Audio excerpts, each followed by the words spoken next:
যে খাইবে সে মরে যাইবে। ও বেচ দে আছে, কলজা বেচ দে আছে রে ভাই, কলজা বেচ দে আছে। হম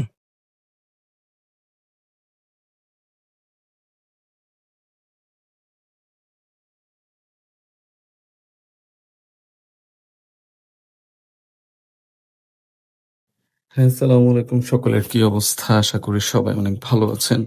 আজকে পূর্বাচলের এই রেস্টুরেন্টে গিয়েছিলাম গরুর মাংস খেতে, যা আগেও খেয়েছি, আমার কাছে খুব ভালো লেগেছে। তো বিশেষ করে ওনাদের একটা শুটকি ভর্তা ছিল, তো আজকে গিয়ে ওটা পাইনি, তো ওটার পরিবর্তে ডাল ভর্তা পেয়েছিলাম আর এই নল্লি খাওয়ার জন্য গিয়েছিলাম। অসম্ভব মজা। হ্যাঁ, আসসালামু আলাইকুম। সকলের কি অবস্থা? আশা করি সবাই ভালো আছেন। পূর্বাচলের এই রেস্টুরেন্টে একবার খাবারের ভিডিও করেছিলাম শুটকি ভর্তা দিয়ে। ভর্তাটা শেষ হয়ে গিয়েছে আজকে। ডাল ভর্তাটা তাদের স্পেশাল, এটাও ভালো। এখানে অনেক বড় একটা কি নিয়েছি বলেন তো, এটা দিয়ে ভাত খাবো। দুর্দান্ত। এই গরুর মাংস অনেক মজা হয় আলহামদুলিল্লাহ। তো এই পায়া যে খাইবে সে আর বলবে না কোনোদিনও, বুঝছে? চমৎকার, ভিতরে মাল দেয়া ভরপুর। সেরা সেরা সেরা সেরা। ডাল ভর্তা দিয়ে ফার্স্টে নিছি, খাইতেছি, শুকরিয়া আল্লাহর কাছে। ভালো হয়েছে, অনেক ভালো হয়েছে।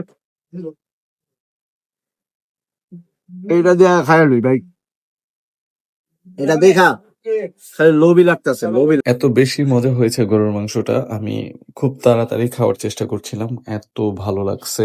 আর যারা একটু ঝাল খেতে পছন্দ করেন তারা এই মাংসটা খাবেন। ঝাল লাভারদের জন্যই আসলে এই মাংসটা। এখানে বেসিক্যালি সকল পেশার মানুষ এসে খেয়ে থাকে। ড্রাইভার ভাইরা আছে, শ্রমজীবী ভাইরা আছে, সবাই এসে খায়। আর রান্নাটাও অনেক মজা হয়। অনেক অল্প টাকায় এই প্যাকেজ। তারপর হচ্ছে শুটকি ভর্তা আছে ওনাদের, অনেক ফেমাস। আসলে কম টাকার কারণে এখানে আসলে মানুষ খেতে আসে, আর তাদের বিহেভিয়ারও অনেক ভালো। খাইতে খাইতে ঘামাই গেছি। যারা একটু স্পাইসি খাইতে পছন্দ করেন গরু, এখানে আইসা ট্রাই করবেন। এখন আছে আসল মাল ফালার পালা। এ হাত দে ভাই, হাত দে।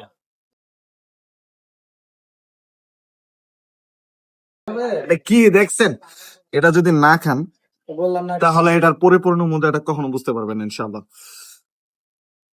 সাচ আউটস্ট্যান্ডিং, দারুন দারুন দারুন। এই যে এটা এখন খাবার পালা, দেখি। ওরে ভাই, যে খাইবে সে মরে যাইবে। ও বেচ দে আছে, কলজা বেচ দে আছে রে ভাই, কলজা বেচ দে আছে। হম এই রেস্টুরেন্টের লোকেশন হচ্ছে পূর্বাচল কাঞ্চন ব্রিজের অপোজিটে। এই রেস্টুরেন্টের নাম হচ্ছে পূর্বাচল হোটেল অ্যান্ড রেস্টুরেন্ট। মাত্র ভাত খাইছি, ভাত খাওয়ার পরে কি দই চলে না ডেজার্ট হিসাবে?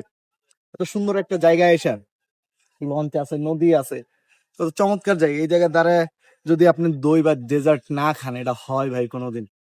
এত সুন্দর ভাত খাইলেন নলি দিয়া, তারপরে কি একটা দই চলে না? অবশ্যই চলে। দেখেন কত চমৎকার জায়গা। এই জায়গায় যদি না আসেন ভাই, অনেক মিস করবেন, সত্যি কথা, অনেক মিস করবেন। দই না রে ভাই, এটা মনে হইতেছে অমৃত। সেরা সেরা।